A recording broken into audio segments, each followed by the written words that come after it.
Ladies and gentlemen, welcome to your daily dose of zombies news from the game and its community here on COD Zombies HQ. Thank you so much for tuning in today, where we've got a bunch of very interesting things to talk about, kicking things right off with our first story of the day. Treyarch has finally revealed the next piece of Cold War Zombies DLC that we expect to be added into the game with Season 2 Reloaded, where they announced on Twitter the Outbreak Zone is getting even bigger, and as you can see in their little teaser video, it is not really a surprise. It's what we expected to be added into Outbreak. We just didn't know when, and that is the Sanatorium Fireteam map for multiplayer, reworked as a Zombies Outbreak map. Now, with the reveal of Sanatorium being added into Zombies Outbreak, it has caused a little bit of concern in the Zombies community, where a lot of players, including myself, were hoping for the best case scenario in terms of regular style zombie survival maps being added into the game. We were hoping that the DLC 2 Zombies map set in Berlin would be added with Season 2 Reloaded, with this teaser revealing that the Zombies content in Season 2 Reloaded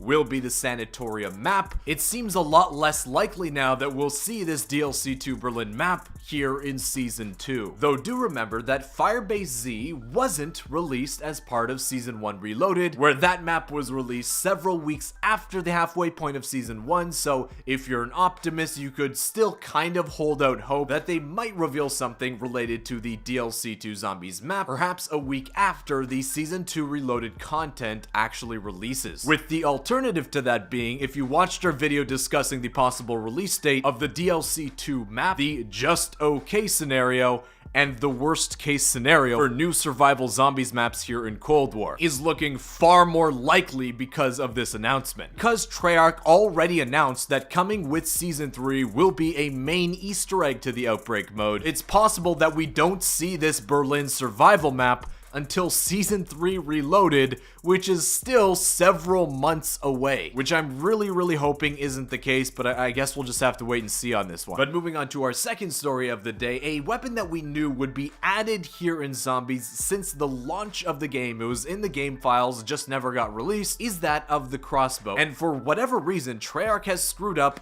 again, releasing DLC weapons early here in Cold War, where if you remember back in Season 1 they released the Street Sweeper and the Katana early before removing them from the game for a later release. Well, that's exactly what happened to the crossbow once again. It was released early, players could buy a bundle which included it and or complete the challenge to unlock it so we can see how it looks like, how it's used in Zombies, before Activision and Treyarch removed the weapons from everybody's inventories and refunded anyone that purchased the bundle from the store. To be honest, it looks like it's going to be a lot of fun to use, which sucks because I personally will never use the crossbow in this game because the challenge in order to unlock it is tied to an objective in multiplayer. I personally have zero interest in playing Cold War multiplayer, and I know a lot of you out there feel the same way. The way Treyarch handles DLC weapon implementation in Zombies throughout its history in Black Ops 3, 4, and now in Cold War has always been absolutely terrible for some reason. And I figured that Cold War would be the game they would get it right, with all of its interconnectedness between the modes that Treyarch has trumpeted since details of this game were first announced. I actually want to do a full video on this topic, so I'll cut that discussion for now. But yeah, I don't understand how interconnectedness between the game modes would be such a big deal here in Cold War,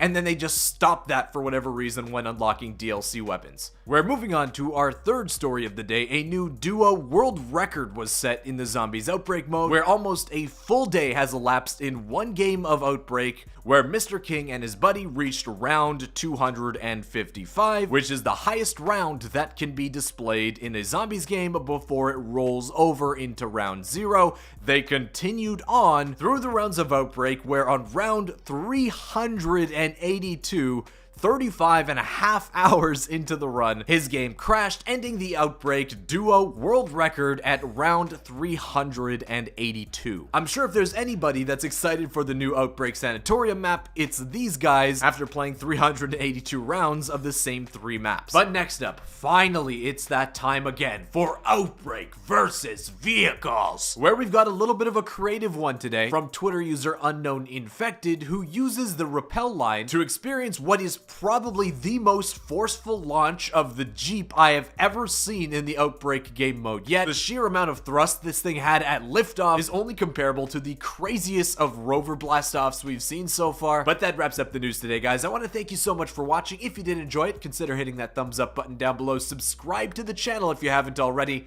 and I'll see you with another Zombies news video tomorrow. Peace.